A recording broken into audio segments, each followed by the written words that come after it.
Ba-ba-da-ba-da-ba-da-ba-da. Shibidi-bidi-bidi-bidi-bidi.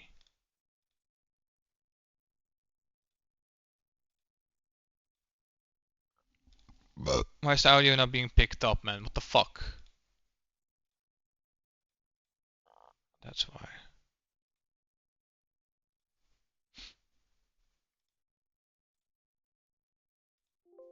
Okay, now that works. Okay. Get the guide. History.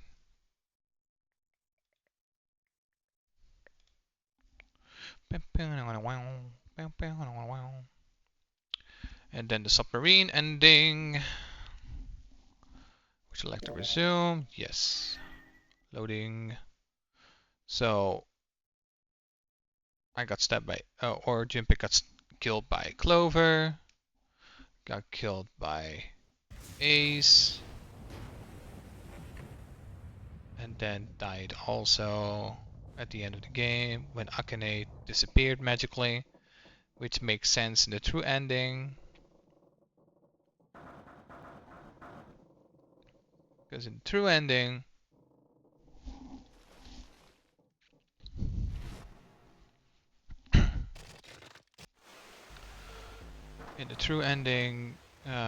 it is explained that Akane is there, but also not.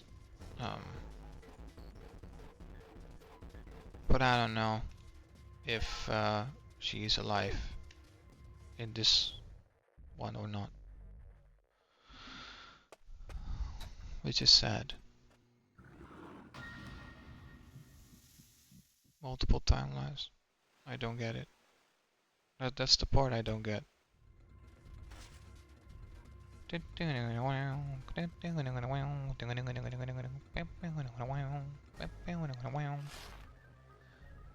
you're not coming alone tonight. Another brave and a bold too. Nope, I'm not gonna continue that. Because YouTube is on my ass with the copyright nonsense.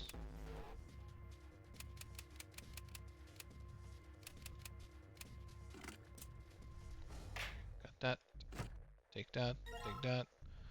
I wish you could just skip the fucking prologue entirely, man. So annoying.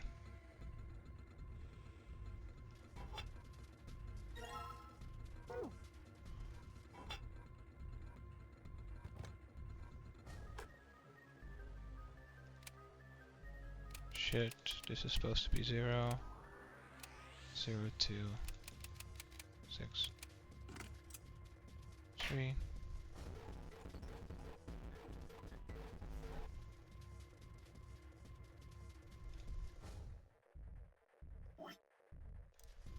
Oh, I didn't even pick it up.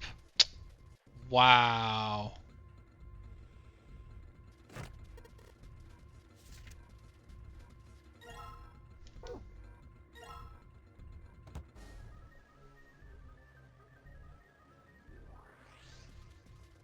Okay, let's put it in there. Put it in there. Okay, 6, 7, and 1.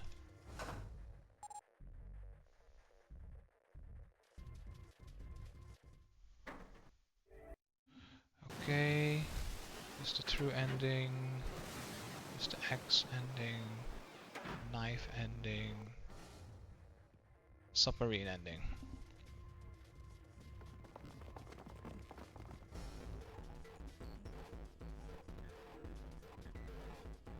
Okay.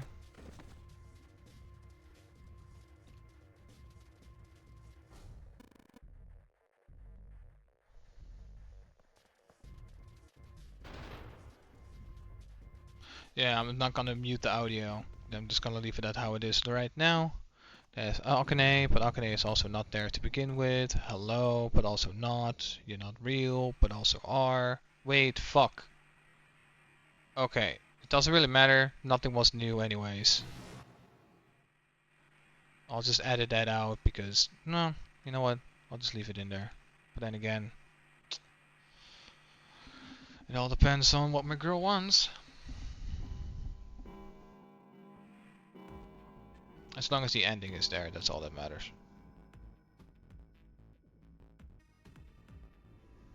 another preventable tonight.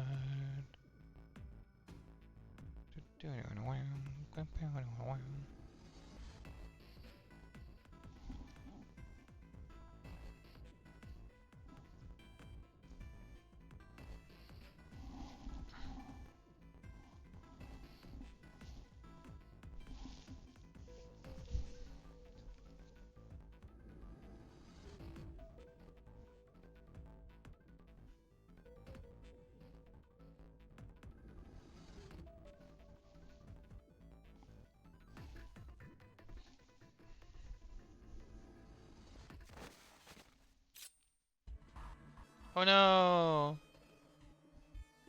Take a hostage! Oh no!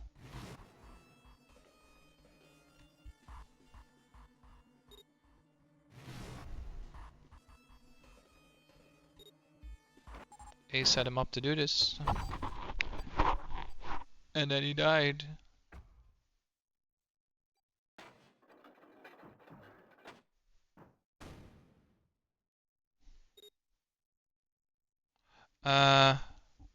Ace and Lotus. Ace and Lotus, you think you could give me a hand here? The pun was a little too on the nose. Still grim, but Ace and McKee lifted her hands silently.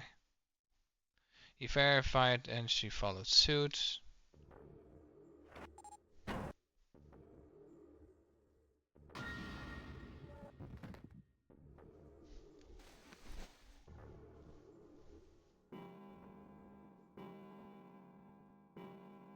Uh-huh. Wow. Okay, this is going to be the last time I'm seeing this though, which is kind of reassuring. That everyone verified had to go.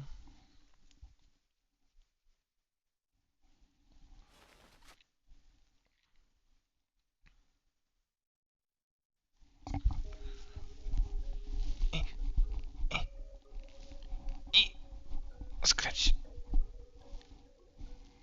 That's annoying. The back scratch being itchy.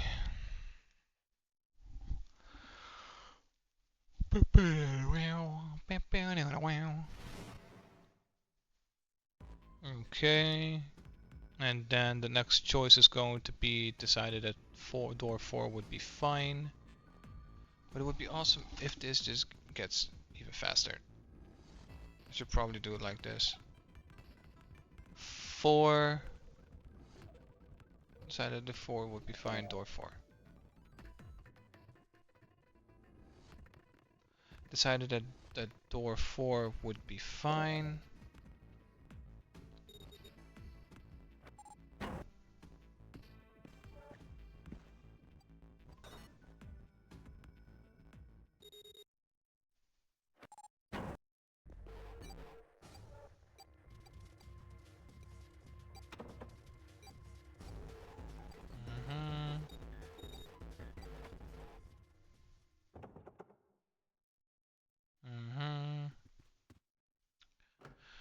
And now I am back here again. I don't wait out. Room 92. Candles, or that one. Collect the matches, go to the bathroom.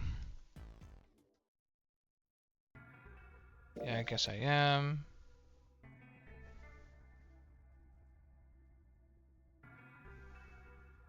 Uh-huh. Uh-huh.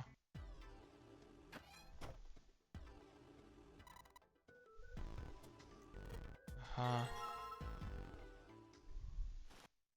Got the map. Examine the dresser drawer for the replica of the Titanic.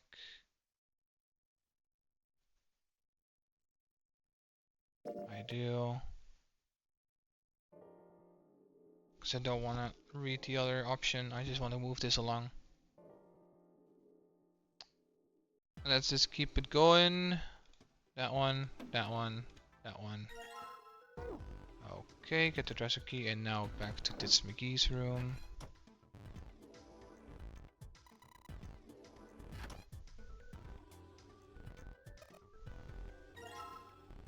That one and that one.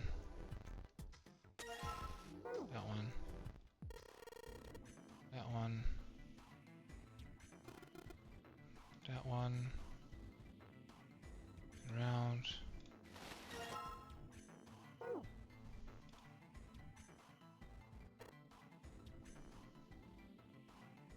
Uh-huh.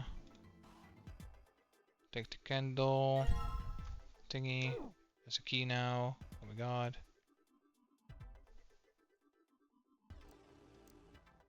Put the key in there. Take that one. Okay. Back. Go over there. Go over there. That one. That one. And then that one. Okay. Okay. Seize the curtain. Examine the candle. Take the plate. Take the bookmark. Okay.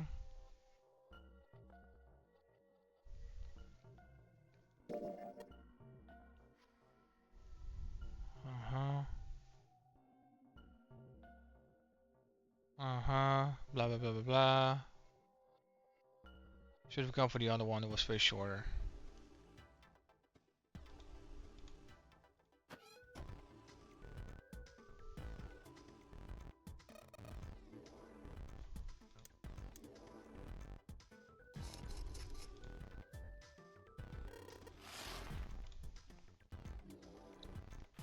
Mm-hmm.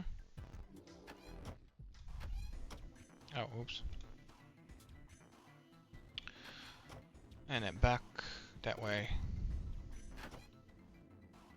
That way, that way, that way. There it is. Okay. Got those three now. That way. And here, here.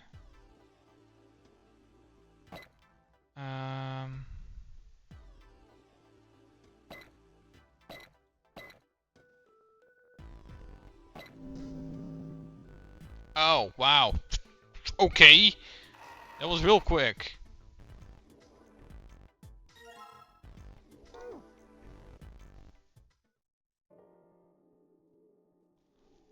Okay. Back to June's room. Return to Lotus. And then I need to select a dog. A dog. And then go to the kitchen. And then through a door that I've never been in before. Interesting. I've never been to door 3 before. Looking forward to that. A lot of reading, I feel. Huh.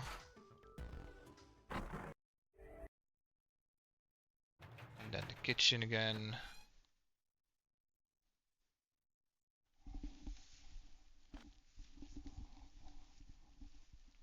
Uh-huh.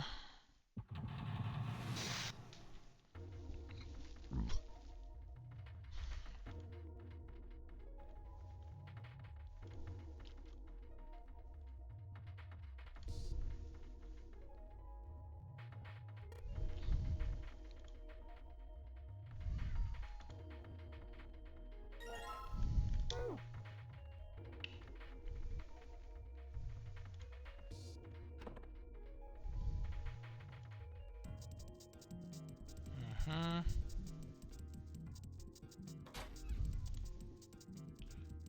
The oil. And then get the knife. Futility. Yes, I have.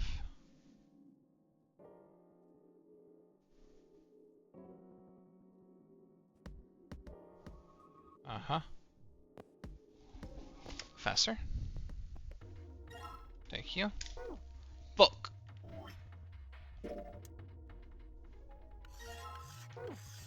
Okay. Okay.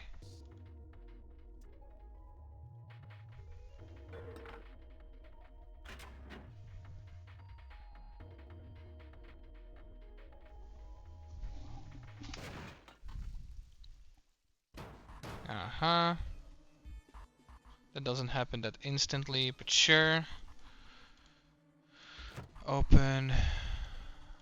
Take the dry ice.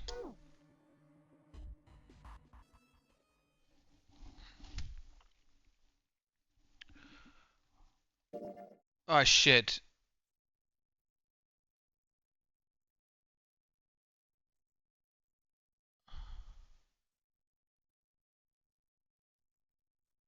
Okay, he wanted out of the hair now. Okay, good.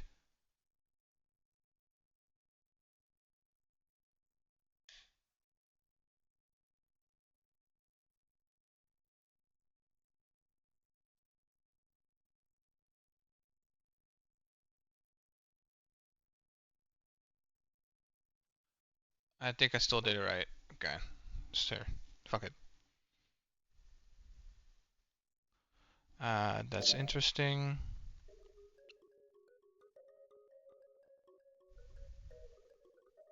Was honestly impressed.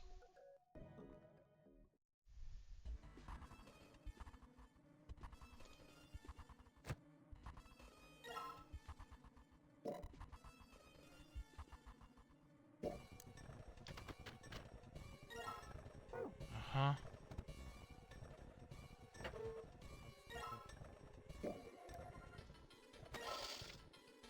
Uh-huh.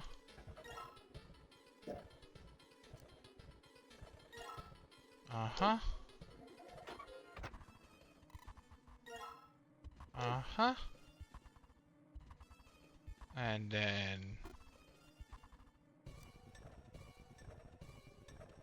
that one. Okay. Go in there and then kabooey. They got out of it. Uh-huh.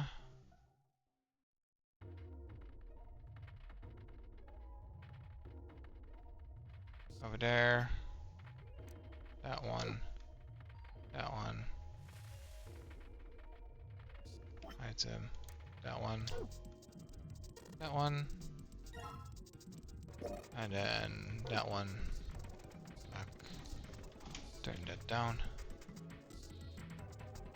Over here. Over there. Over here.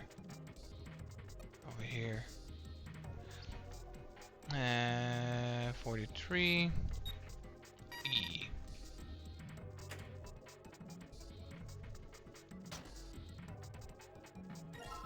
Key card. That way, that way. That way. Yonk. And then skip all of this nonsense. And then going to the entire room. Door 3 and door 2. Never heard of this. I think this is going to take longer than I thought.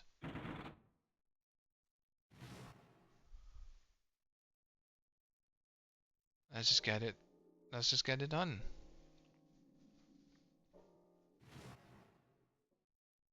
Let's just get it donezo.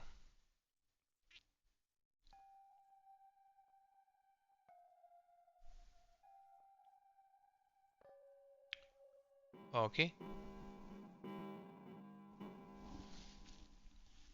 Keep it going.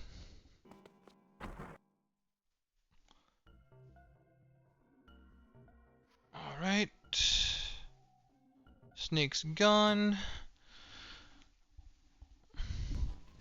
Honestly though, wait, okay, hold on.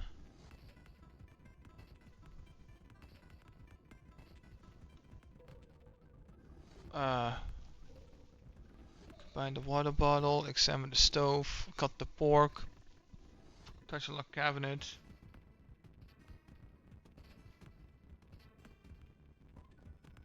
Open the doors. With the certain key card, unlock the door. But there's nothing in between. It just says door 3. So I'm just gonna go back to the hospital room then? Walk away without saying anything. Finish searching. She was right. Doesn't seem to be that trivial.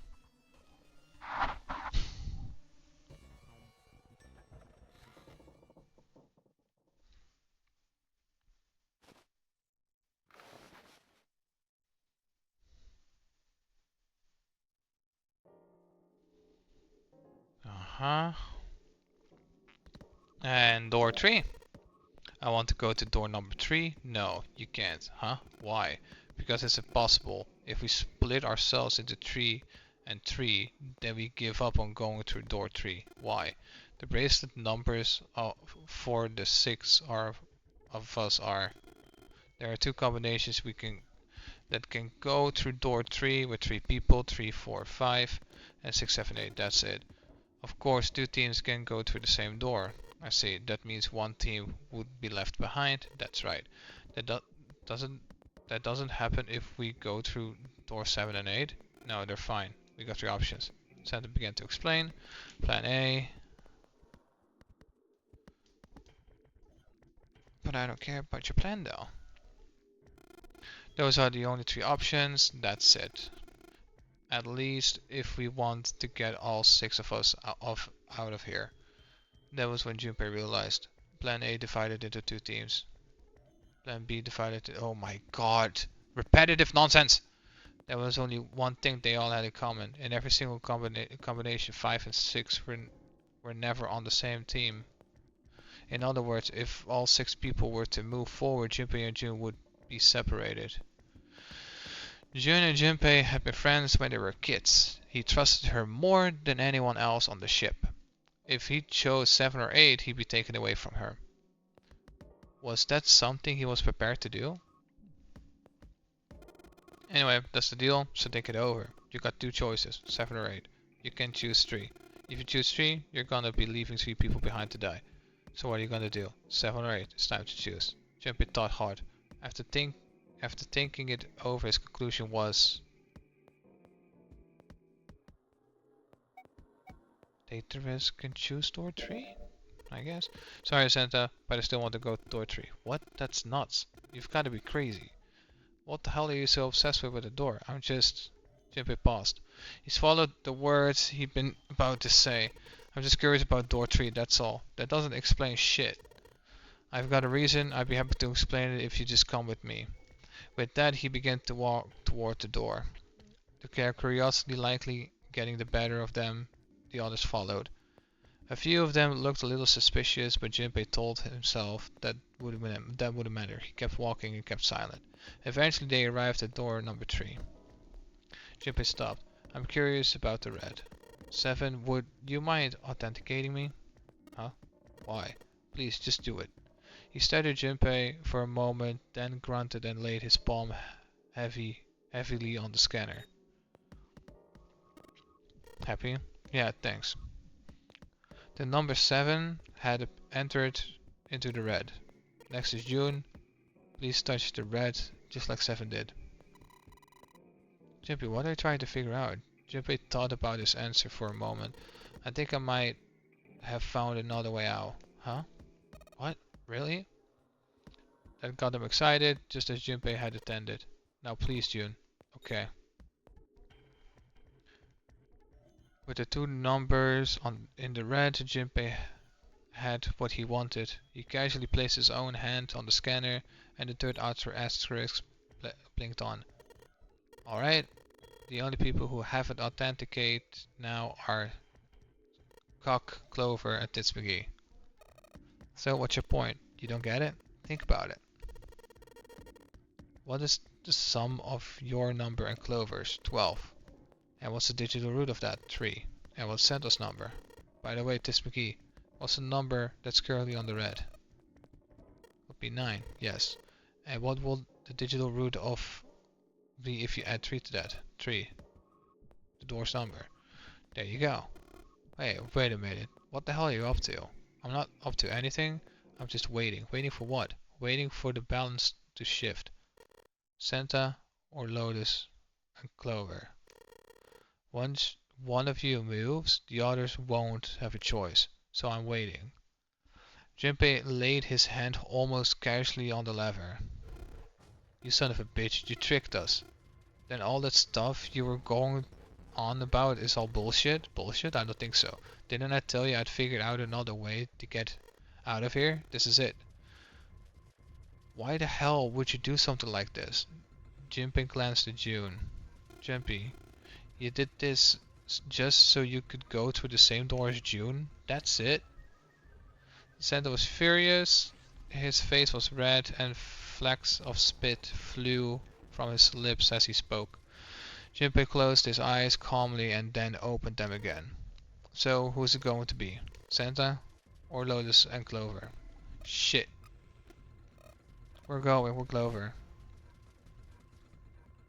Titsumaki leaped forward. She grabbed Clover by the sleeve and ran for Junpei and the door. Caught by surprise, Santa froze for a moment, then shot forward like a bullet from a gun.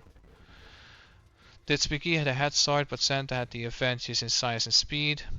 Almost immediately, he passed Titsumaki and Clover. No, wait. Santa didn't hesitate. Rawr. He slammed his hand on the red. This is insane. This isn't right. He glared at Junpei, his chest heaving. Yes, well, you may be right. Junpei's voice was cold, but not without effort. He turned to the red and pulled the lever. Damn, what the fuck's happening? He's the villain now. With the sound of metal on metal, the door opened. It would have only remained 9 seconds. There was no time to think. Junpei and his 3 reluctant companions jumped into the door's gaping mouth, one after another. No sooner did they enter, an all too familiar noise sounded from their left wrist. The detonators had activated. Junpei looked back only once and saw Titsumaki and Clover on the other side of the closing door. They stood still, stopped where they had been when Cock reached the red. The defeated desperation on their faces tore at Junpei's heart. Then the door closed, and they were gone. You son of a bitch, Junpei, this isn't fair. Santa rounded on Junpei, lightning crackling in his eyes and his knuckles white. How can that happen, man?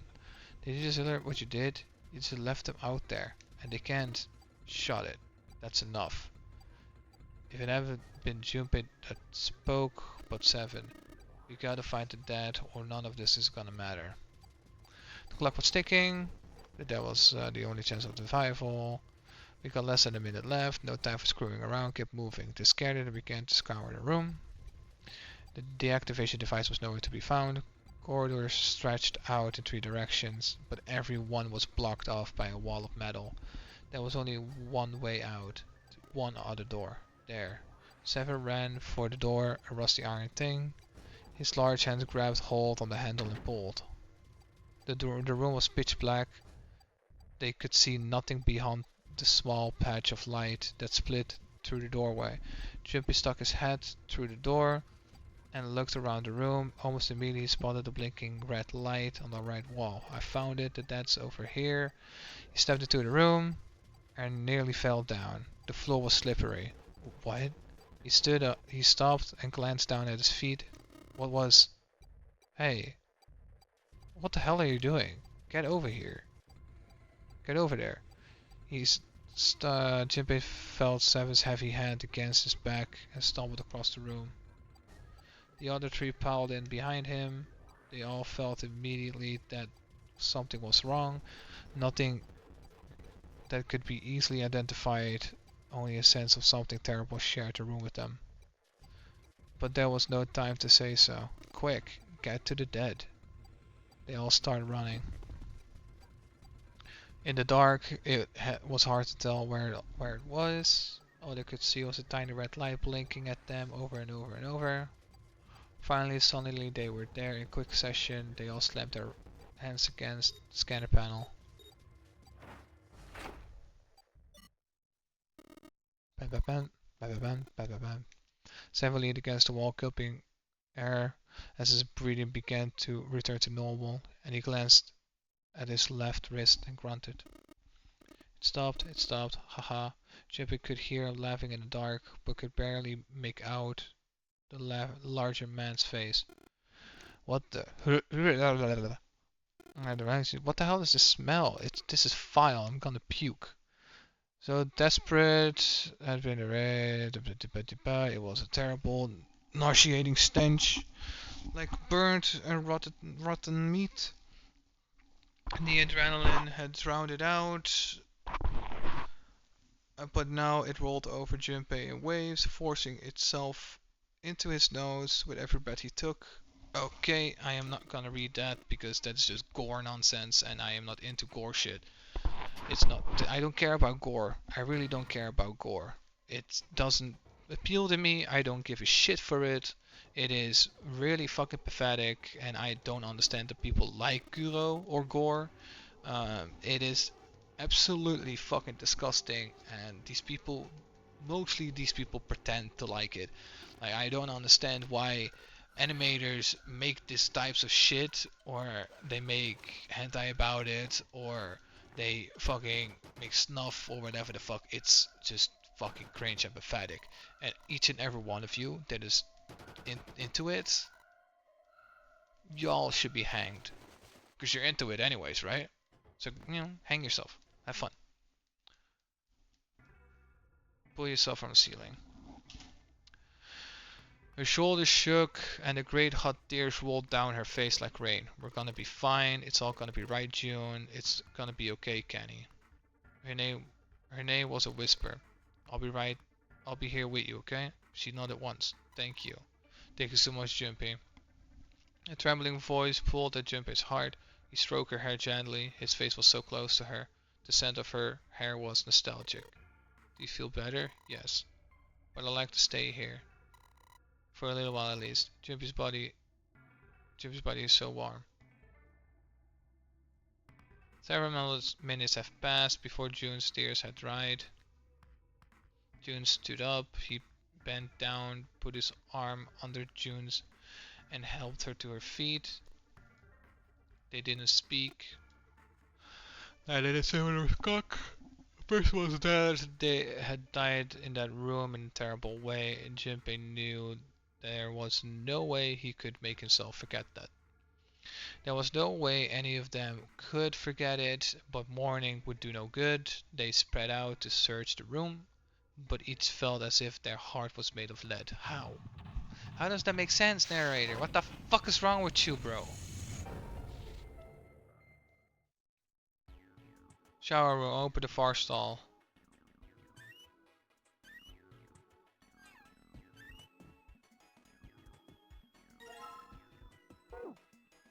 Acquire a bucket and a broom. Jumper reached for the broom. As he grabbed it, he heard a soft voice from behind him. It was June. The rabbit hutch. Huh? He turned around. June looked sadly pale, but there was a smile on her face. Oh, you just reminded me of it. The rabbit hutch, I mean. How did I remind you of something like that? Jumpy and the broom. You were always playing around with the broom in front of the rabbit hutch. I was? Don't you remember? Jumpy stared at the broom in his hand. You mean you don't remember that summer either? She looked very sad. He shook his head. Of course I remember. How could I forget something like that? It was terrible. I don't care.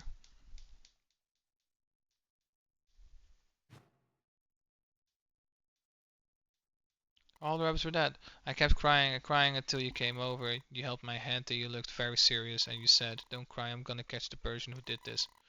After you told me that, I finally stopped crying. Well, the real fun started after you quit crying. You told me we were gonna catch the killer together. June smiled, and a little of the flush of life returned to her cheeks. Then we decided that we ambushed them. Yeah, I remember. I don't care. It was a warm summer night. The quiet sound of crickets whispered through the air. As the sun went down, the stars began to wink. What the fuck? At them from the sky. No, stars don't wink, you dumbass! And June's Akane Kurashiki's face. That night was something Junpei knew he would never forget as long as he lived. But the murderer never showed up. We waited for them all summer vacation and they never showed up. Yeah, but the animals didn't get attacked either. I think all I think all that work amounted to something, you know?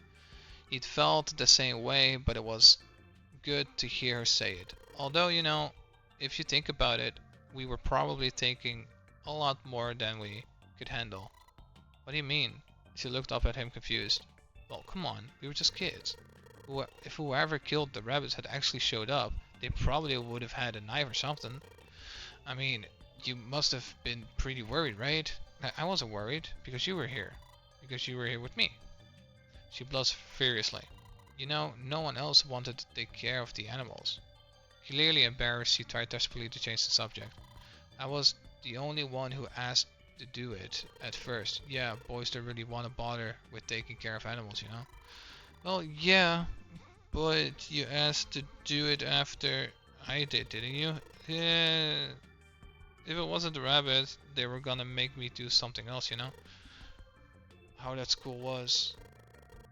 I figured it'd be better if I just worked with somebody who wasn't too much of a loudmouth, right? Somebody who wasn't gonna tell on me if I felt like blowing it off. Really? That's why you volunteered? Yeah. He nodded quickly and too much earnestly, then quickly looked away at something very important that hadn't been the reason, of course. He asked to take care of the rabbit so that he could be near June, but it had been so long he couldn't bring himself to tell her how he felt back then. Just always fucking do it, man. Always. Just get it out, bruh. It will be embarrassing. Okay, still. It's better than being so fucking pathetically emo. Sit the fuck down, bitch. He took a quick breath to clear his head, tossed the broom up, and then scratched it out of the air. What? Well, we don't really have time to be walking down memory lane like this, you know? We gotta figure out a way of this room. Yes. June nodded curtly and then turned around and walked away. Junpei turned around and looked at the room, at Snake's body, chunks. Oh my god, I don't care. I don't care about your gore. I do not care. Skipping that shit. Don't give a shit. Okay. Acquire the broom in the bucket. Acquire toilet paper from above the stall.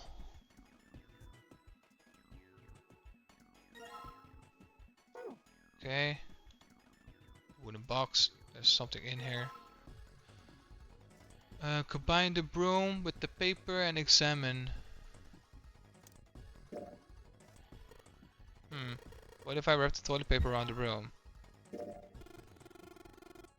Oh, so you wrap the toilet paper around the room, huh? Looks like the symbols line up perfectly. It says 634 plus. Look in the closest stall. There's nothing in the toilet. If there was, it would be gross. There might be something in the tank. Let's open this shit up. Red key card. Examine the metal door under the showers.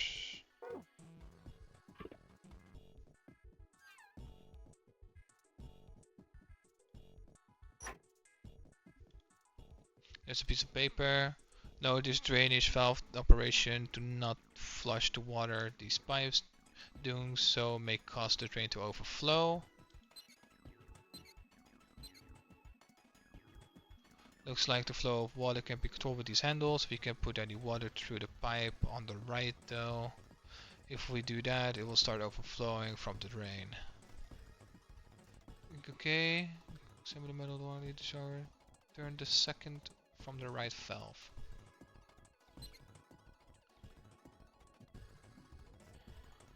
Turn the second from the right valve. Fill the bucket with hot water.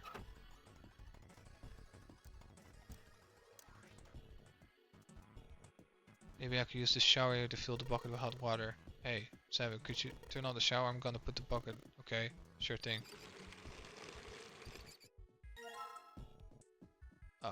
Okay, fill up. Examine the toilet tank in the middle of stall room.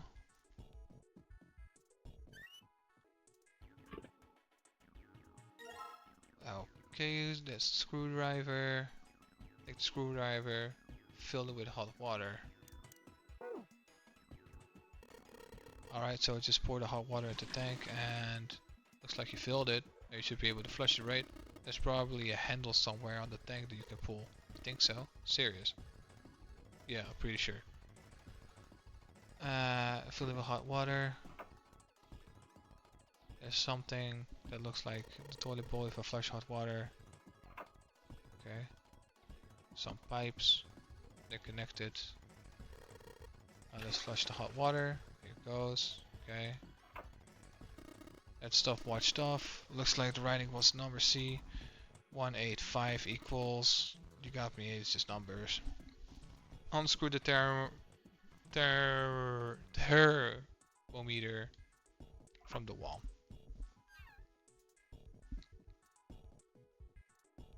Right arm. Screwdriver. Yeah. The thermometer was screwed onto the wall.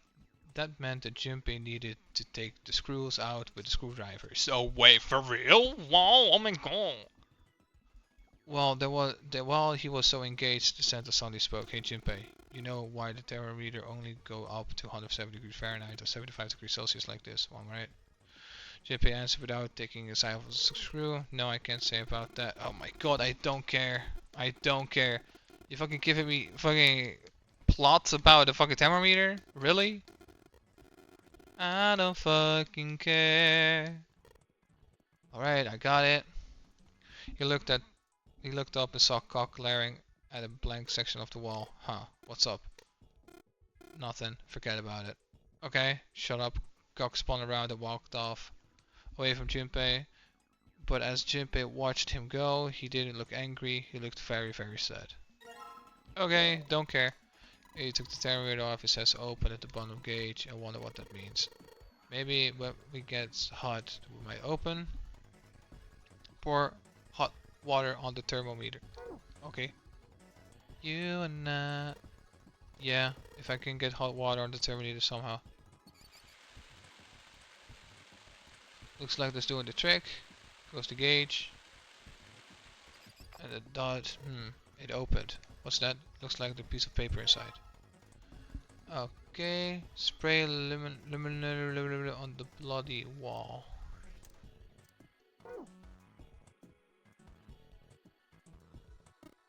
Wait, you don't really think we're supposed to use the terminal here, do you? Yeah, it does seem kinda weird to use it here, but maybe I should try just in case. Okay, I've sprayed L L R L R L.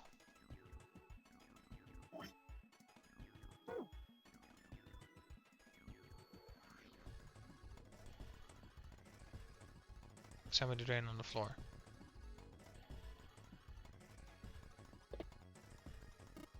Huh. It looks like there's something down there in the grate. I think it's a card. Yeah, it's a blue card. I can't reach it though. It's too deep. Turn the valve following the writing on the wall.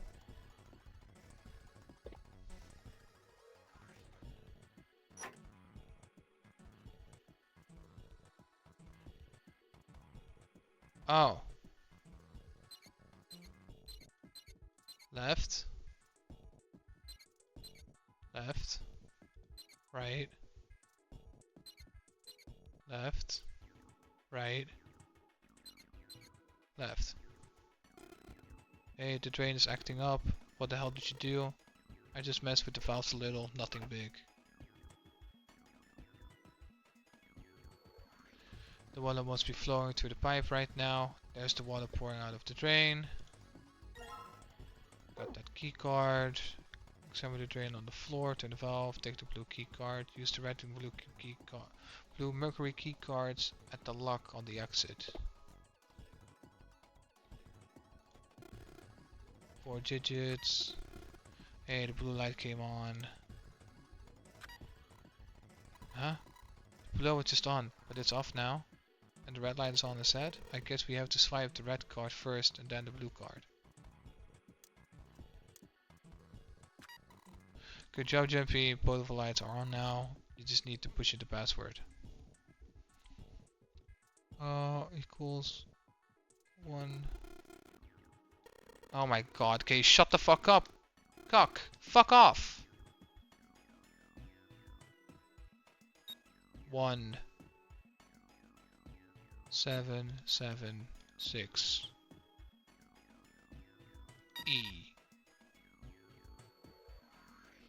Leave. Okay.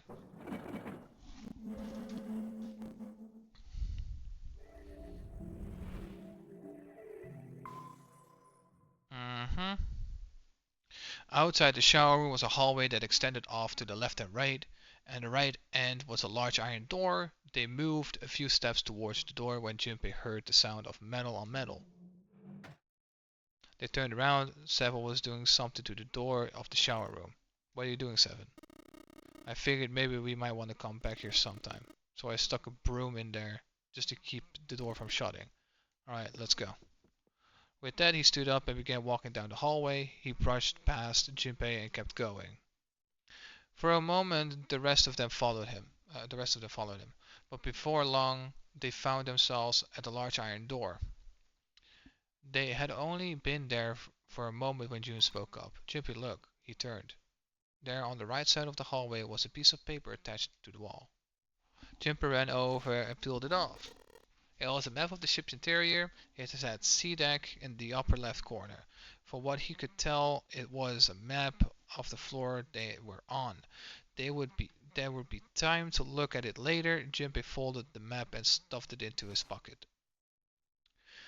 Back at the door, the four of them lined up in front of it. Cock stepped forward. He grabbed hold of the door and then turned to look back at the rest of them. Ready? I'm gonna open it. They nodded. Santa nodded back and threw the door open.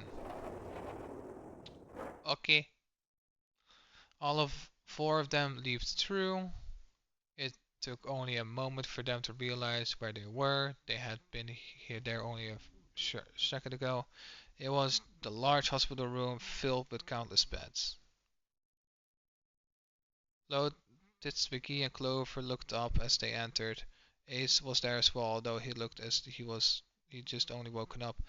The moment they spotted Junpei, Titsviki and Clover headed straight for him. As she neared him, Titsviki drew her hand back, and she slapped him, open palmed, across the face. How could you do this to us? Oh, shut the fuck up, you Titsviki! Put some proper clothing, you fucking whore! Your face was furious. Okay, I don't care. Clover didn't touch him, but the hate in her eyes was no less potent. It was Seven who stopped them. Knock it off. We got better shit to worry about right now. His deep voice echoed across the massive room. Titsviki glared at Seven, but let Junpei go after one last vicious shake. What? Go have a look. I stuck a screwdriver in the door. Thought it was a broom. That door over there, the one without a number. So long as the screwdriver is in there, it can shut. So you can get in there. Seven also explained how they might find the shower room, and how he used the broom to ensure that the door remained open as well. Then you're saying we can go in there without passing through the numbered doors? Yeah, that's about the size of it. What the hell is in there? You know when you see it. Titsviki and Clover looked at one another for a moment, then nodded and stepped through the door. By then, Ace woke up from slumber. My goodness, okay, blah blah. I'm going to skip this. I want to go to door 2. She find out that her brother is dead.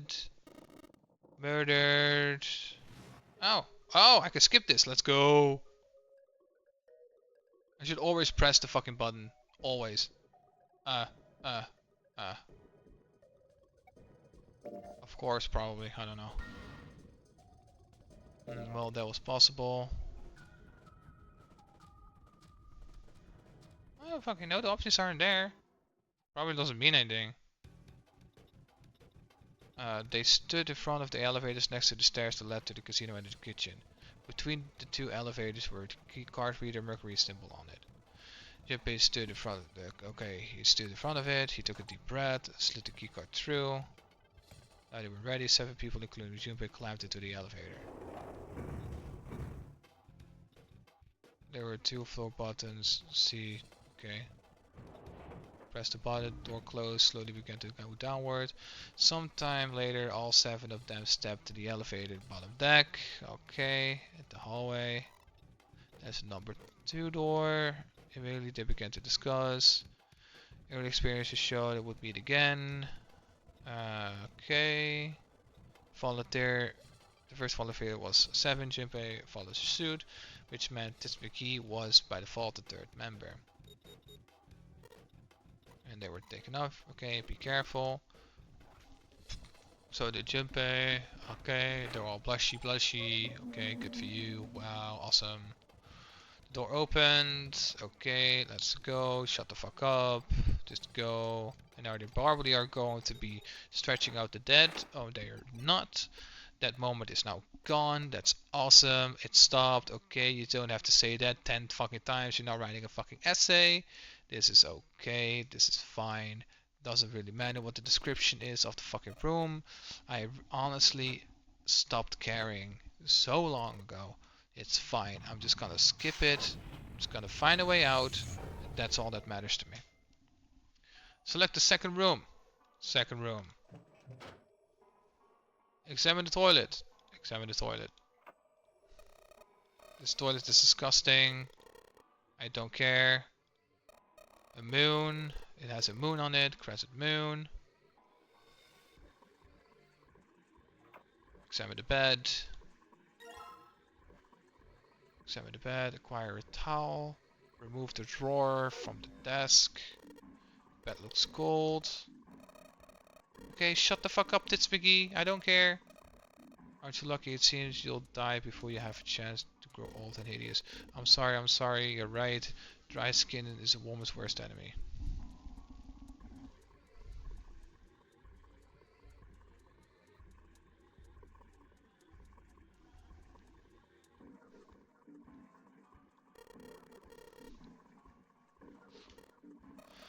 On the towel, it looked like water is flowing from the river. Okay. What is it? This one, that one, that one. There's nothing in the drawer. Yeah, something's not right though. The handle of the drawer. I want to take it out. Okay, I did. Select the first room. First one. Toilet. Sun. The symbol of the toilet with the sun on it. Okay, remove the handle from the string above the toilet.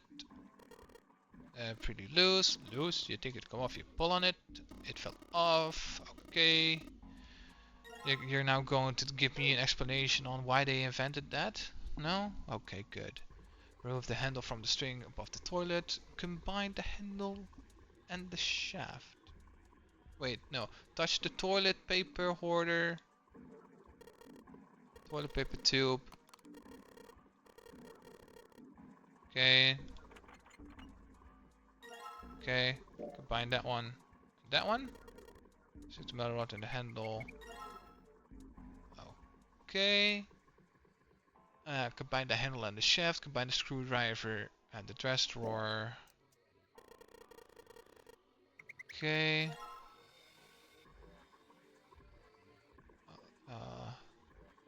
Use the screwdriver on the desk drawer. Take the drawer. Hey, there's a mirror on the back of that drawer. Maybe it's some sort of secret magic mirror, like reflection. That's what you want, kid. It just keeps. Okay, bruh, this is dumb.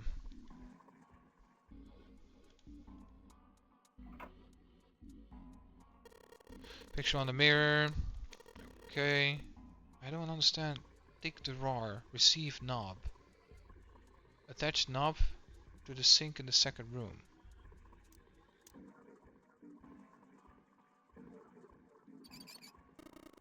Looks like the water doesn't work. This is the first room. This is not the second one. Wait a moment. What is that? There's a little drain. Oh, it's just a drain. Okay. Okay, don't give me the fucking backstory of the drain, please. Appreciate it. What the hell? It's not opening. There's something with this drawer. I don't trust it. Okay, good for you. Go fucking celebrate. I don't care. Okay, sweet. Now I can turn on the water, the sink. Okay, everything is select the mirror. Okay, turn that on. Okay, what are you doing? It's pretty obvious, isn't it? Running the water. I can see that. I'm asking why you're letting the water run. Think about it though. This faucet doesn't have a knob. Wait, we found it right. What do you mean? Just watch. Anytime now. It's filling up. Doesn't make the pipe so clogged. Whoops. Get it off for now. Anything changed? The water stopped flowing. Thank you, Mr. Obvious. Blah blah blah blah blah blah. Sink is filled with water. Blah blah blah blah blah. Okay. Take the tile from the first room sink. Take the tile. Okay. I need to take the tile. I need to take which tile? Oh, that tile. Okay. Tile. And then replace the drawer in the second desk. Replace the drawer. Second desk. The second desk? What second desk? Ah, Jimpy, right down in his pocket. He was about to turn away when...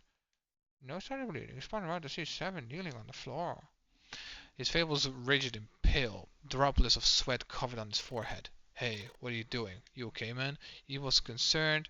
He'd never seen Seven like this before. Slowly, the other man lifted himself to his feet on shaky legs. Yeah, I'm fine. Just got a little dizzy, that's all. His face was pale, his breathing was heavy, sweat was pouring off his face, it stained his shirt. He was many things, but fine was not one of them. Are you sure you don't look so good? Seven didn't answer. Okay, I don't care. I'm gonna go skip. Okay, door number 2 nonsense. Okay, okay. Uh-huh. Who the hell was that? Too close to my remembering. Kind of experiment on the ship. He's remembering now, saying all names. Okay, and then he realized that it was one of those, and Akane. Okay, okay, nice, awesome. It really doesn't hold his gun. Okay, can you just keep this moving? Okay, stood up slowly. I don't care. Same here. Okay, I really don't care. A cop, okay, no, but okay, this is the same shit, the same fucking shit. But it's slightly different in another different timeline. Cradle Pharmaceuticals is being mentioned again, and then you see the fucking image of the true end, carrying bodies, and then he got captured, and then it's fucking Ace that did that, Cradle Pharmaceutical, like who the fuck calls themselves Cradle Pharmaceutical? That's really fucking dead giveaway that you're not pretty fucking good in the head, but hey, that is fine. This is all fine. This is constant yapping, and it's okay. I'm replacing it with my yapping because he wants to hear my voice when I'm not here. Maybe this is a bit overloading. Who knows? She might text me that it is. She might text me a lot of things while I'm traveling, but that's fine. It's okay. I have all the time in the world. Wait, can I not skip this? I already saw this. High pitched voice. Puberty. It's basically the same fucking shit, man. He's go through there, sees the children, tries to fucking save them, and blah blah blah blah blah. Okay, okay, yes. Ah man, you can't remember. Blah blah blah blah. Okay, this is awesome. Keep it going. This is gonna be fine. Attach it up to the sink, the second room. Take the tile. Place the drawer in the second desk. Ugh. Okay. Wow, what a backstory. Is this the second desk?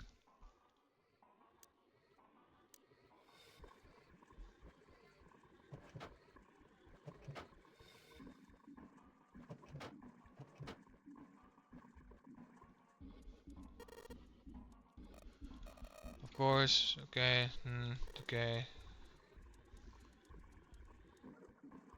What do you mean second desk?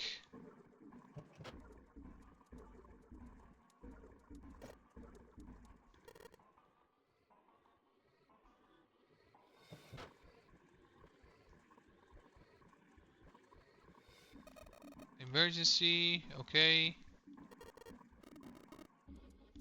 Doesn't do anything over there. Okay, what the fuck do you want, man? Replace the drawer in the second desk. Receive the tile.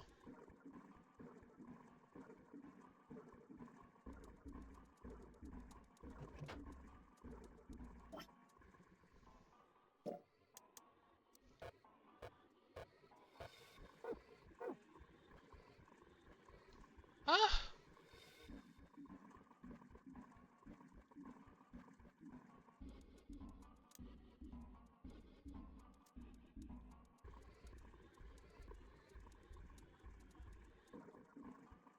Can't see anything in there.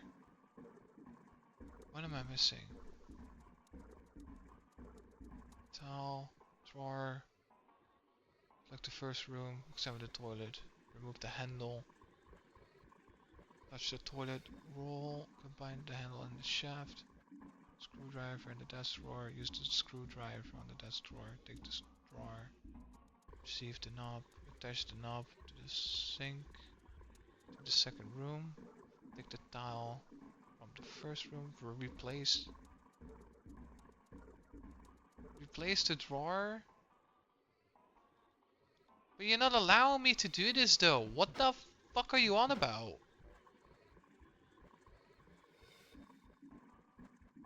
Are you serious? It did not say this on the fucking guide. I just clicked randomly.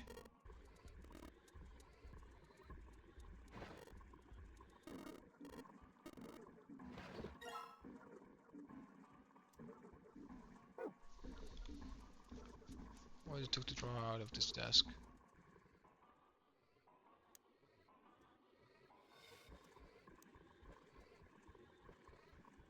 Okay. There's a bump on the back. Wonder what it's for. Maybe there's a hole somewhere. And these bombs line up and trigger a switch somewhere. Hey, I've seen weirder stuff. The drawer has a weird bump on the back. Maybe there's some kind of switch somewhere. That these bombs fit. It's got a little far-fetched though.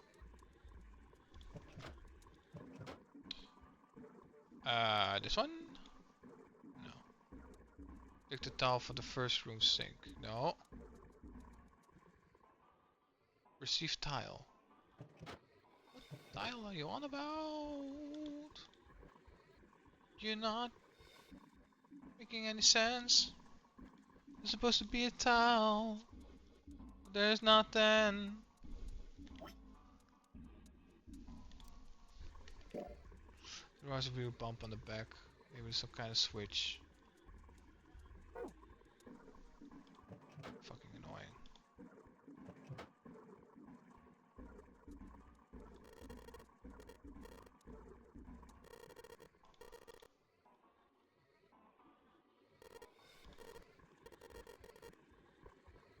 Uh-huh.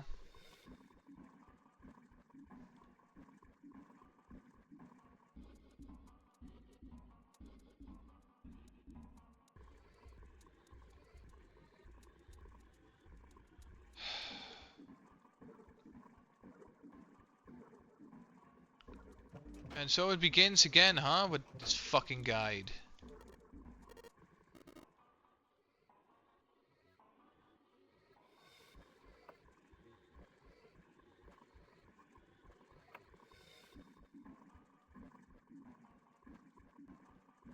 Oh my god, this is so pathetic. I need to look up a guide because of a guide. Good job.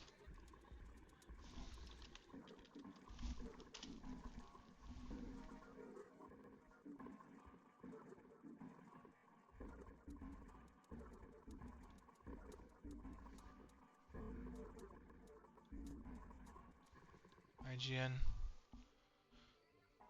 Welcome in clutch. Go to room 1 and tap the partition next to the sink. This will take you to the room's toilet. And examine the string Turn on the faucet, go to room 2, immediately turn around, examine the desk.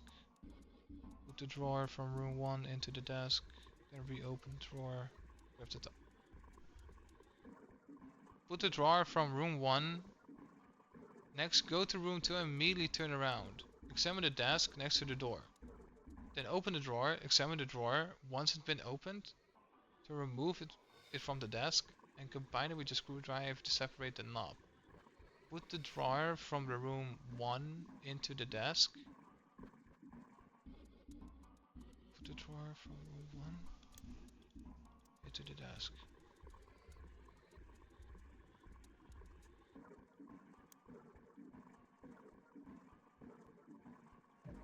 Huh?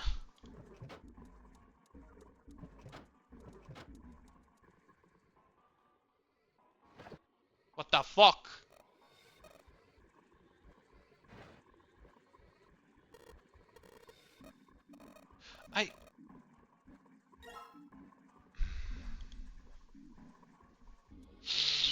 It's fine. I'm not gonna let it get to me. Select the third room.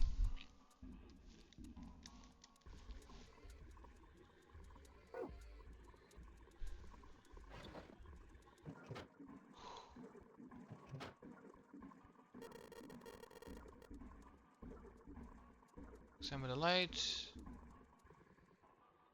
Select the right mirror to shine light on.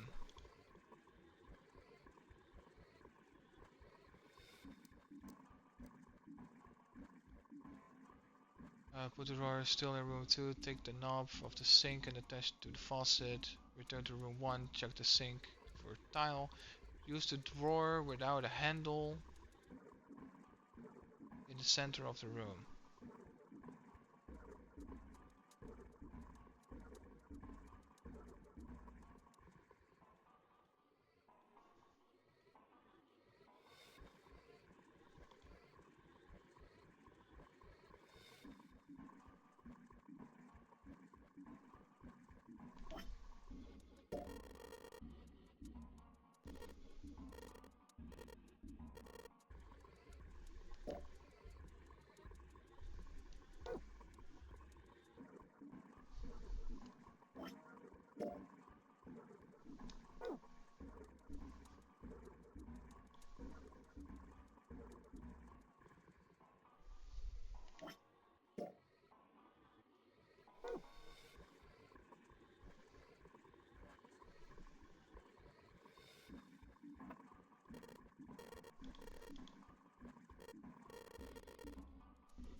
I hate this. I hate this so much.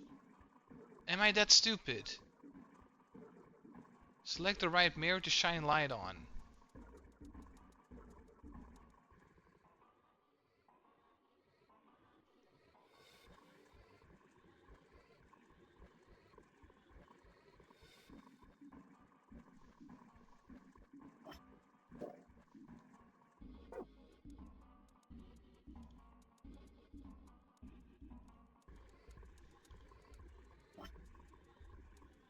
I'm doing the exact thing that it tells me to.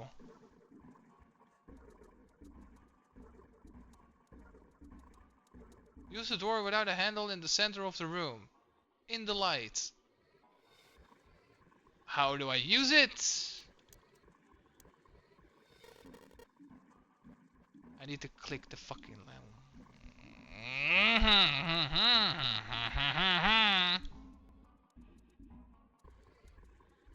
Select right mirror to shine the light on. Select the right mirror to shine the light on. And remember this. Select the left mirror. Examine the toilet. Flush the first sun toilet 4 times. I'm just stupid.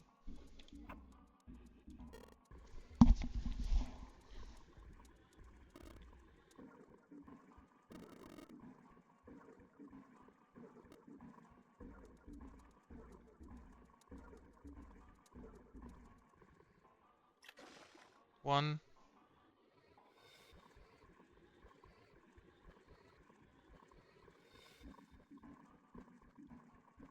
2, 3, 4.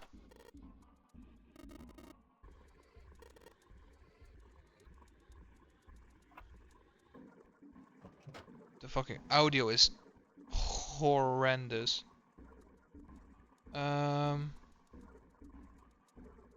Second room, moon, tortoise 7 times. 1, 2, 3, 4, 5, 6, 7. Jimmy, did you hear something in the other room? The other room?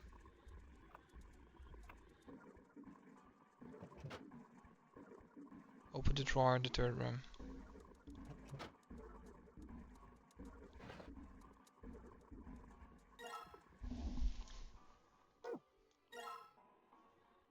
Okay. Both of them. Nothing is left in the desk. Open the door to the third room. Required to select the emergency A door. Okay, well it looks like we investigated all rooms. The only mysteries left is that door. Got 4 tiles. Okay. Acquire the 4 tiles. Replace all the E tiles.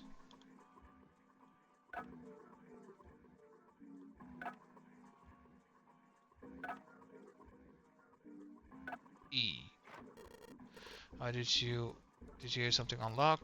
Looked like it did. The 14 hit another tile. E. Yes, let's go.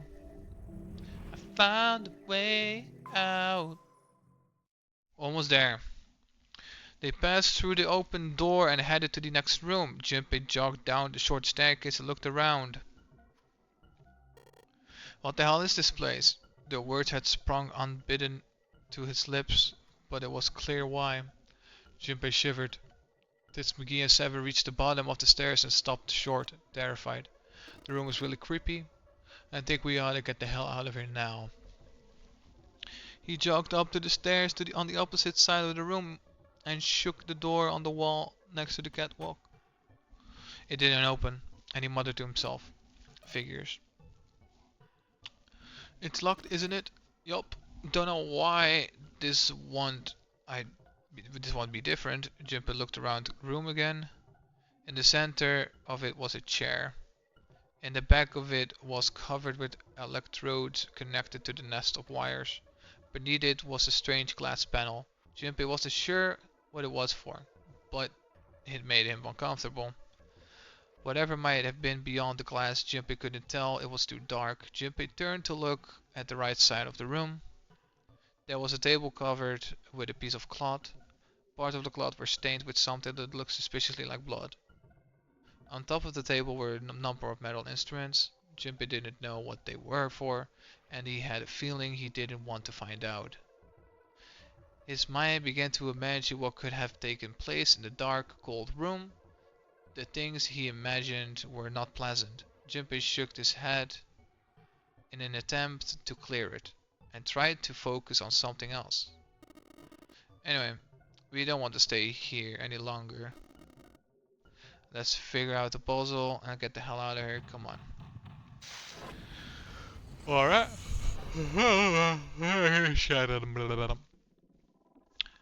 Torture room.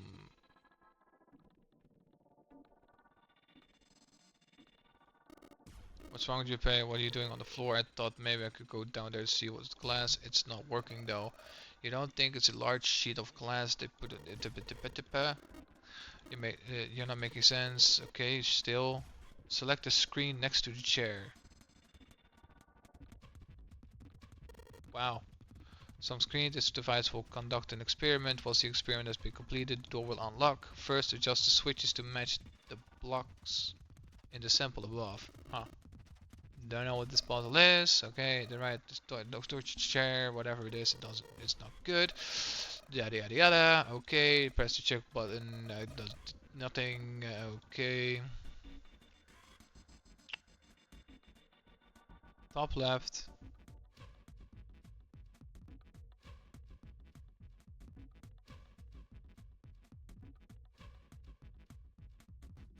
Oh, here. Top left. Top right. Bottom right. Bottom left. Top right.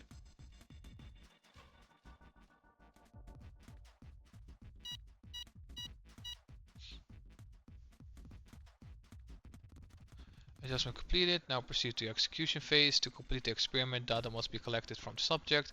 Once preparation is finished, place the subject in chair. Whoa. I thought we solved the puzzle already. What does that mean by preparation? I don't know. I've got a bad feeling about this. Well, you don't get a bad feeling about spending your goddamn asshole for a picture on OnlyFans and sell it and basically make yourself a talented subject? But you feel bad about this. Okay. Well, 7 never going to fit in that thing. It's neither you or me, Junpei. Collecting data, I wonder if it's going to run electricity to the subject. There's a human head on the screen. Maybe it's gonna zap the brain with a little electricity. That really doesn't sound safe. Anyway, we still need to prepare. We can talk about this after we figured out what it means by preparation. Alright.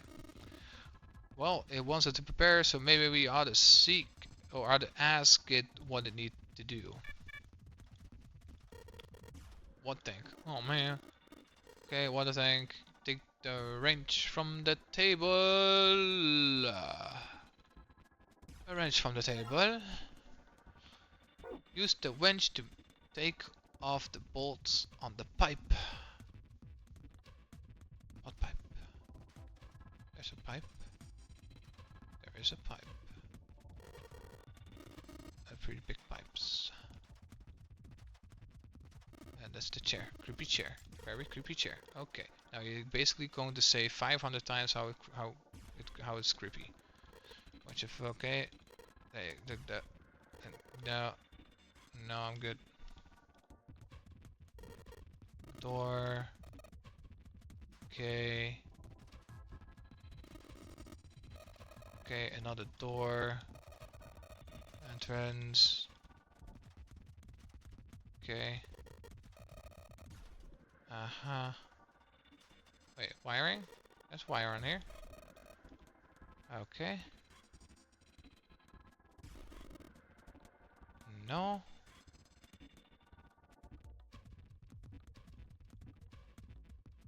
I'm confused.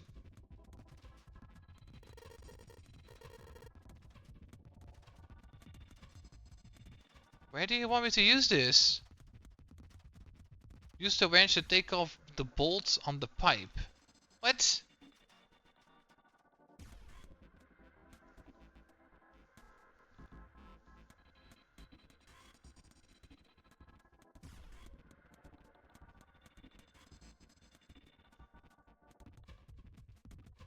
Oh my god. Fuck you. Sweet, it opened. There's a hole too small. I can even see it with the covers. Okay. Well, I mean, your holes are not small anymore. They're probably stretched out so far that you could put an entire head in there. Fucking whore. On the pipe. Reach into the pipe for the sun key. Alright. In I go. I got the sun key. Unlock the manacles on the chair. Sun key. Sun key, here you go. They're open. Okay, sun key did his job. Pull the yellow lever on the control panel. No, not that one. This one, I think. Yellow one. Is that yellow?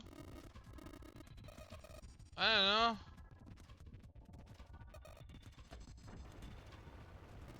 Water, what the hell? What's going on?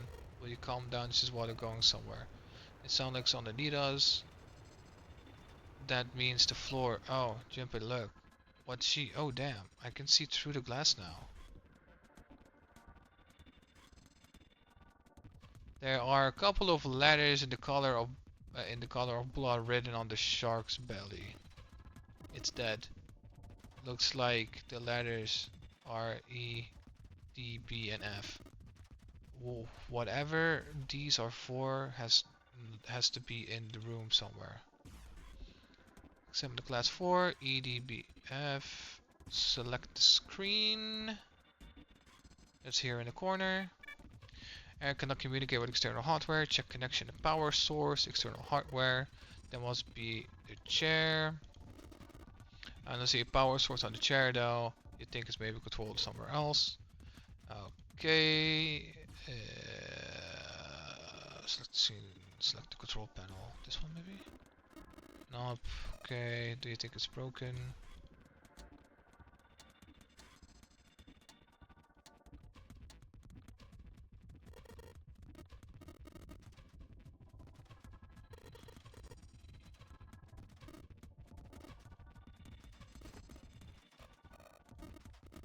Uh-huh.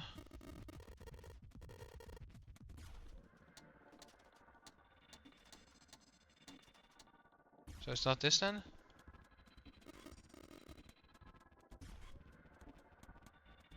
It's not that then. Okay, then I guess it's this. We did turn on the chair's power. It's the only controls. Okay. Okay. Okay. Select the screen, select the control panel. EDBF. Oh! EDBF. There's a strange noise coming from the chair. Ah, okay. I'm just fucking stupid again. Select the screen again. The restraining device is unlocked. Please see the subject in the device. The message on the screen was disturbingly detached. Oh no, error. Well, like we thought, it is not going to work unless someone sits in it. Ironic that this would be the situation in which this slim, beautiful body is useful. This McGee, are you sure? I can sit in it, and you can solve. Jim is right, if we screw it up. Seven couldn't bring himself to finish the thought. His eyes fell to the floor. Jimpy followed him. Beneath them was a dead shark floating underneath the glass. Perhaps it has been killed by an electric shock. They could have literally just maybe take the fucking shark. It'll be fine if I fall in. The shark is already dead, but no one likes an indecisive man, Jimpy. I can still give you advice from the chair too, you know. I just don't want to stay in this room any longer. If I have to go over that screen, let's get this started. Or whatever the fuck. That's McGee. Okay, sit in the fucking chair, but she does sit out. Despite what she said, she did indeed feel hesitant. Her legs shook. Like, do you think you can do a less favor like this? You're making me nervous. Just listen. If something happens to me, I want you to tell my daughters that I love them very much. No. Tell them that I will always love them. Daughters? You've got kids? Yes, I do. I suppose they're about your age, Jimpy. They're twins. I had them when I was young after some things happened. Their name is Nona. Wait, Nona? Jimpy's words shot out before he could even realize what he was saying. He remembered the story Seven told him. Aoi, Light, and Nona. Those were the names, well, some of them, the kids that were in the experiment, I mean. Well, what the hell, what is wrong with you? Titsubiki took a step back from Junpei. Seven looked as shocked as Junpei. He blinked his eyes rapidly, as if he weren't sure if he was completely awake. No, wait, Lotus, is your last name Kashiwabara? Titsubiki's eyes went wide. How do you know that? Are you serious? What the hell is this? There's no way that kid's mom. That kid? What do you mean, that kid? Why are you acting like you've met her? Seven bro frowned. I have. What? Yeah, I met one of your kids. When? 9 years ago. Where? On this ship. Where were you? It's not a short story. I don't care how long it is. Please tell me what happened here. Seven glanced at Junpei, turned back to Titsumaki and began to speak. It was the same story that Junpei had heard only minutes before, every detail. Thank you that you did not repeat this shit. Fucking hell, it's like trying to watch One Piece. Fucking backstory and a backstory about a backstory that's about a fucking flashback in a recap. Like, fuck off. Unless Seven finished. Titsmicky shook her head. Oh my god, everything I have been looking for the last 9 years. The person who had all the answers was right here. Looking for? Yeah, that's right. 9 years ago my daughters disappeared. Then 9 days later they came back. They never told me what had happened to them over the 9 days. I took them to a doctor, but I was told they hadn't been hurt in any way. Still, I wasn't sure they had been through something terrible. Still, so I couldn't bring myself to force them to talk about it. If I did, then I forced them to relive whatever horrors they've been through. You're a bad mother. Always, always, always, always make your child be able to talk to you.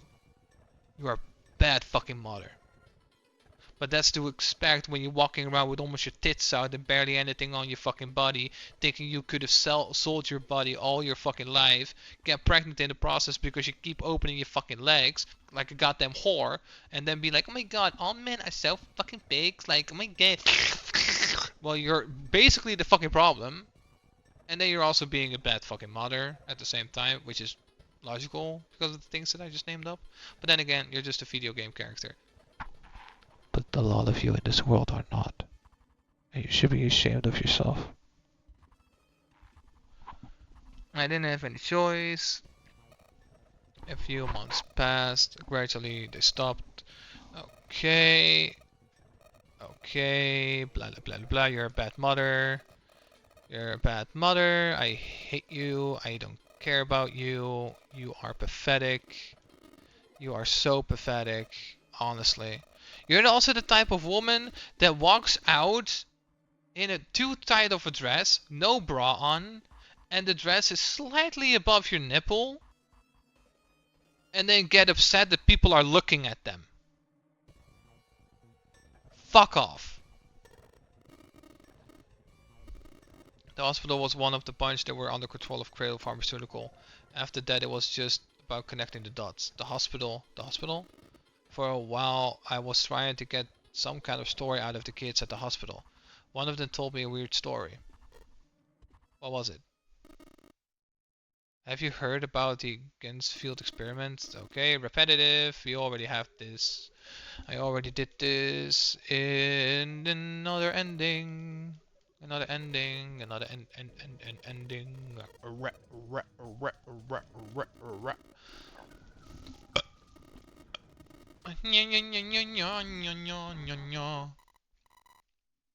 Speaker, no subject has been detected. Unless subject is detected within 60 seconds, all power will be shut down. System recovery is estimated to take 1 hour. If you wish to proceed with the experiment, please seat the subject in the restraining device. Whoa, that doesn't sound good. Yeah, okay. I'm going. Okay, fucking die, bitch. Again, please. Oh no, that's not what we... Just hurry up and get it over with. Junpei, I'm counting on you. Right. Okay, yucky, yapping. Select the screen again. Change the on and off switches in the following order.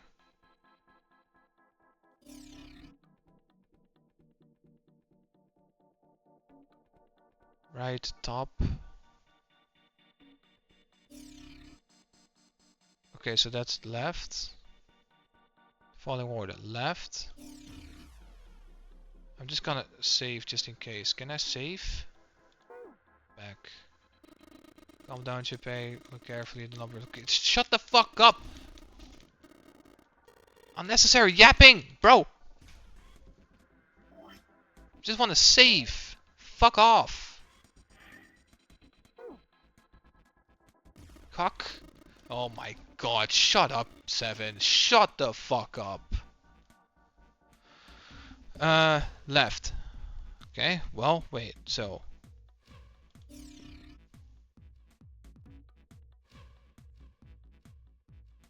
I'm so confused.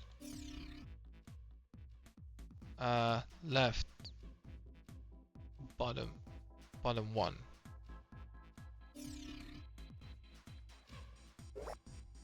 Bottom 1. Right.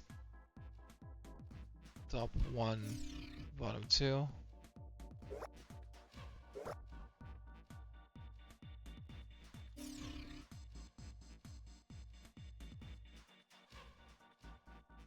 right, top 1, bottom 2.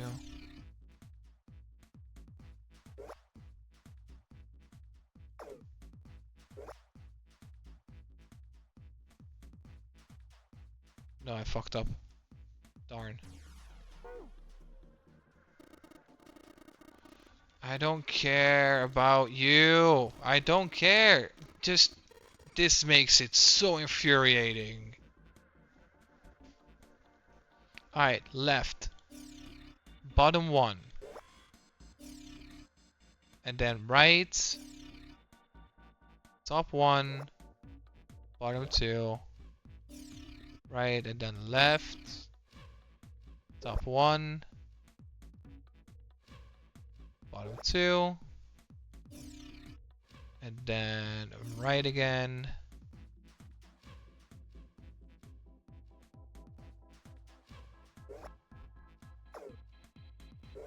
Top 1.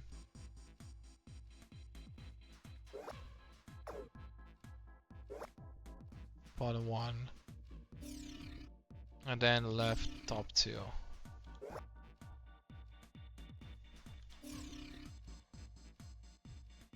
Check.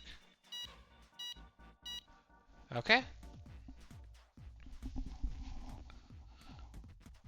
The experiment has concluded and the door will now unlock. I can hear the door unlocking. And now we've got a message. Release subject from the restraining device. Loaded. Dismickey, are you alright? Yes, I am. I'm glad nothing bad happened, but I do think my life just got a little shorter. Hold on, let me get you out right away. Shouldn't take long for Seven and me to get her out of here. Let's get out of here now. Being a guinea pig. Okay, whatever. Blah blah blah blah blah. Is that the way? I think this is the way.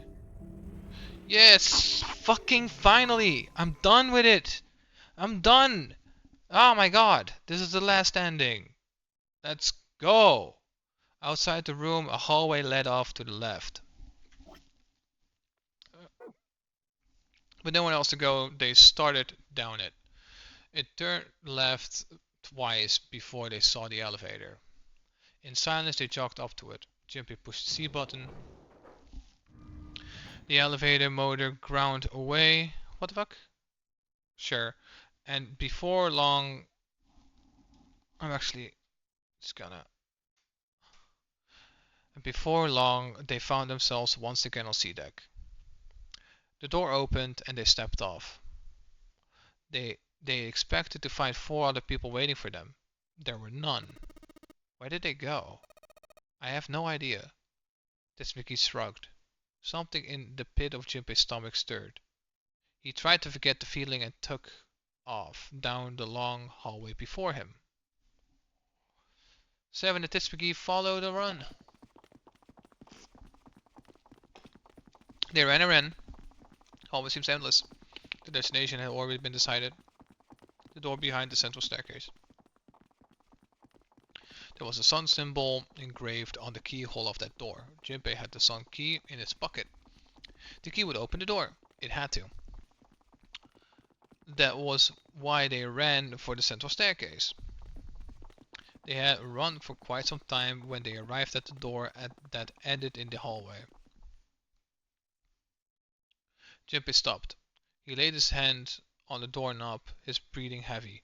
Seven laid his hand on his arm. Hold on a second there. We don't have the key for this one yet, right? There's a Jupiter symbol engraved over the keyhole. Seven was right. They had no Jupiter key. Then we can't open this door. Unfortunately, no, we can't. Jeez, the sun door's gotta be just on the other side of this, you know. Frustrated, he twisted the doorknob. The door opened. Hey, it opened. What? The others must have found the Jupiter key. Well, what are we waiting for? As he spoke, he shoved the door the rest of the way open. They rushed through and stopped cold. The terrible scene before them made their blood run cold. 3 people lay on the floor, covered in blood. Jippy felt the cold sweat trickle down his spine. He couldn't breathe. His legs shook. His body felt cold, deadly cold, but his blood was boiling hot. What the fuck? You could feel his mind begin to fade. He couldn't think. He couldn't concentrate. His mind was blank. What the hell? What the hell happened? Seven's voice was weak and broken. He edged toward the bodies, his movements stiff. He bent down over Clover and pressed his fingers against her wrist. Nothing. She's dead. Suddenly, Tespigi moved. Before he understood what was happening, her hand was in Junpei's vest pocket. Hey, what are you doing? He leaped back. Tespigi looked up at him, terrified. The key. Give me the sun key. Why? Why do you think? We have to get out of here before the murderer comes back. The murderer. The murderer. Once again, Junpei looked at the dead bodies. Cock, Clover and Ace. That meant that the person who killed them was... No. Wait, I actually like this melody. Hold on. No, it couldn't be. Before Junpei could react, Lopez dove into his pocket and came out with the key. Let's go. Without waiting for Junpei, she ran straight for the central staircase. Ran straight, oh my god.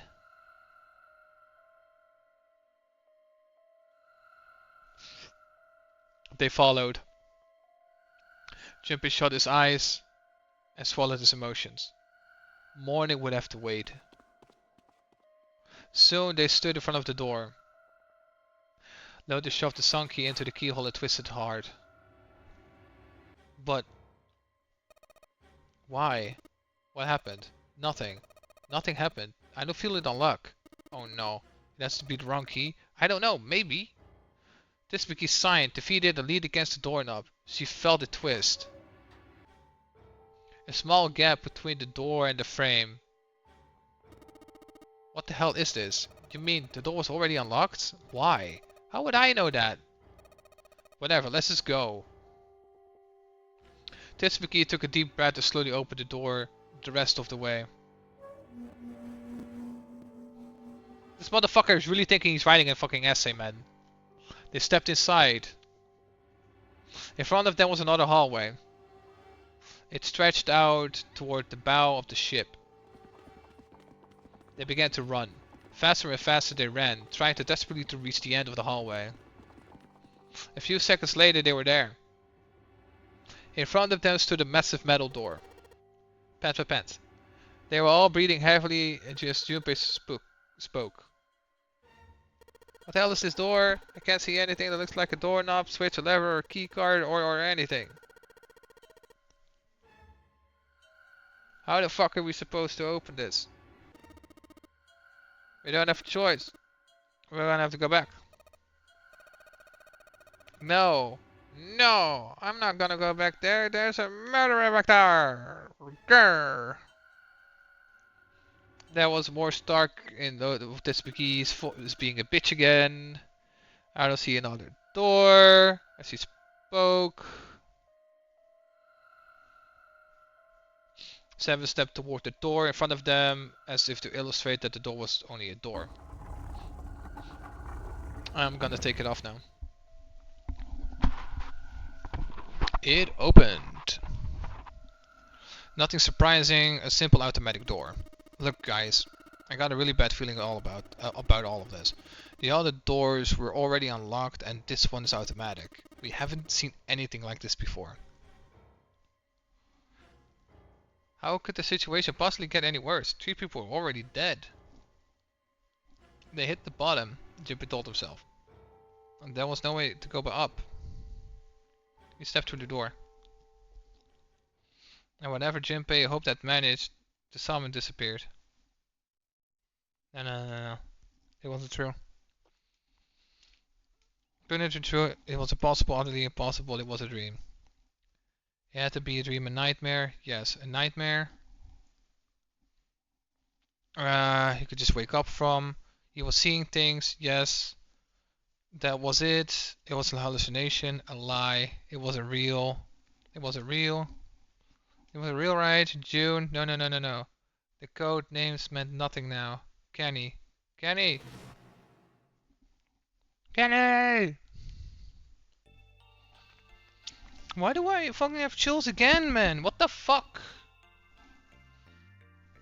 Jumpy cried out and leaped through the door. He flew to her side, his heart like a stone in his chest. Kenny! Kenny! Hang on! Jumpy swept her up, shook her by the shoulder. She moaned as her eyes flooded open, but only barely. Jumpy?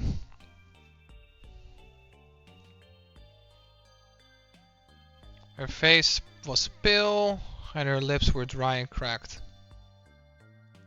Her eyes were blank and cloudy. They stared straight at Jumpy, but saw nothing. Jumpy put his hand against the small of her back to hold her up. It felt warm and wet. He lifted his hand up. It was covered in blood. Oh man, Kenny. What the hell happened to you? How did this happen? It was all that he could break into tears. Jumpy, I'm sorry. Okay. I might not make it. Okay, I'm not gonna let you die. I'm gonna save you. Thank you, Jumpy. Thank you so much for everything. I was really happy to see you again, Jumpy. Really happy. Don't give me that. I was crap. You're gonna see me again lots of more times. You've just gotta hang on. Alright, Kenny? What could he do? He looked up from Kenny, desperate for something, anything. Kenny saw it, a small submarine. A submarine? Whatever was a submarine doing here? Not that it mattered, nothing mattered except saving Kenny.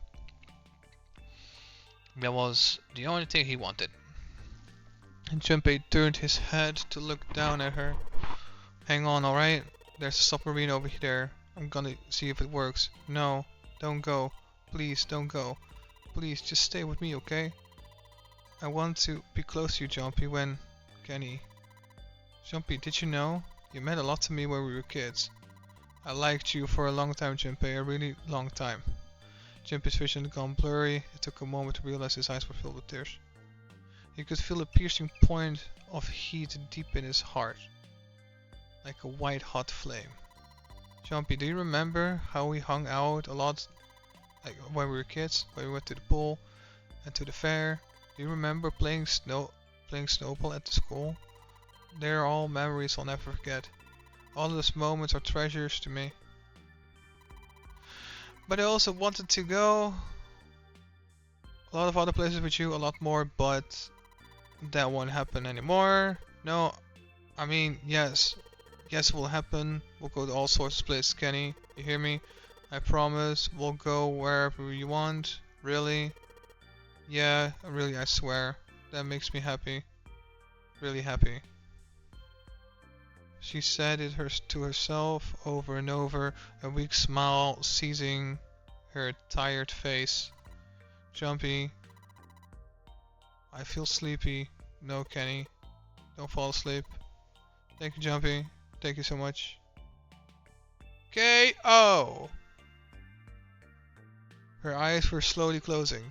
Jumpy screamed, even as he felt his throat go hoarse. Kenny! Kenny! Kenny! Okay, but still, who fucking attacked you? Everybody is dead. It's either Snake or the captain with 0 on it.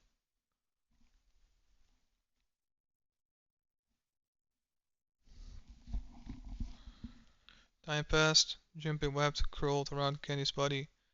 He cried and cried until he had no more tears left. When the last tear fell, Jumpy was no more. His body remained, but only as an empty shell. Somewhere he heard a bell ring. It was the clock at the central staircase. 3, 4, 5. Sure. 5. Oh, 5 I guess. It rang 5 times, then faded. 5 o'clock. Quietly, gently, softly, he set Kenny down on the floor. Slowly, Jumpy stood up. Only then did he realize that Seven and Titsumiki had not followed him. Where had they gone? Slowly, he looked around the room. There was nothing, no sign that they had ever been there.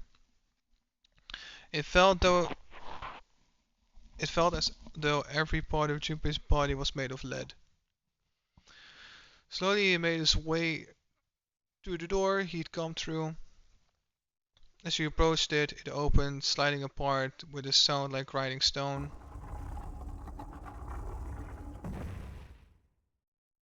Jumpy passed through the gate and into the hallway. You're fucking dead. His heart rattled in his chest, an empty, lifeless thing. It had been so utterly broken that there was nothing left to feel. When he was, when he saw their bodies, he simply stared. It was a lake, a sea of blood. Two bodies lay in it. There was no need to check. There was no breath left in them.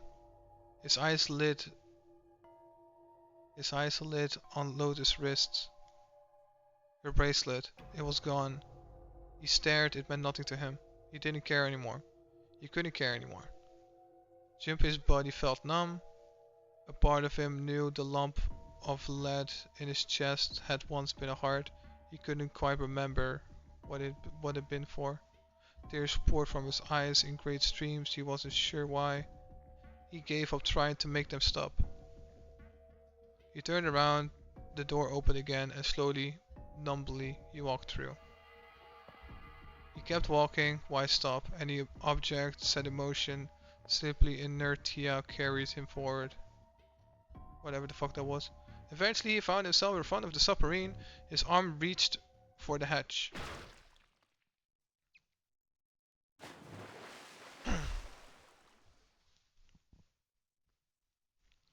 And then he was floating in the water. His eyes stared down into it. He couldn't see the bottom. His back was hot. Dimly he felt the blade of a knife in it. Who? One dead body lay behind door number 5, the body of the 9th man. Another laid in the shower room, the body of Snake. At the central staircase were 3 more. A Santa Clover. Just outside of the door were 2 corpses. So, and then okay, Kenny. And now Jumpy would join them. Who then had killed them all? Who?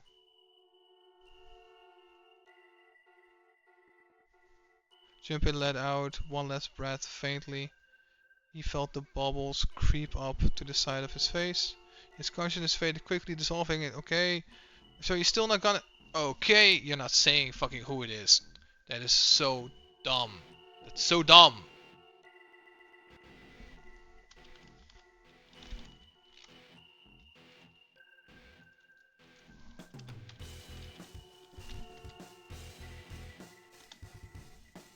The surviving players confront Ace and deduce the kills. Submarine ending, man. Submarine ending.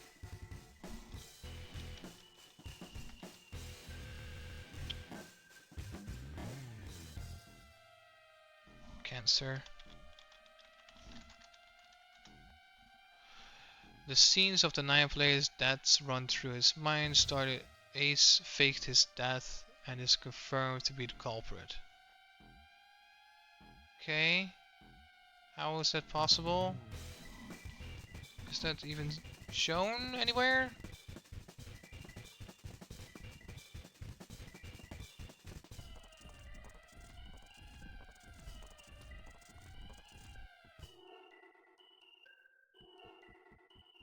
Alright, the end, or is it? Yes, it is.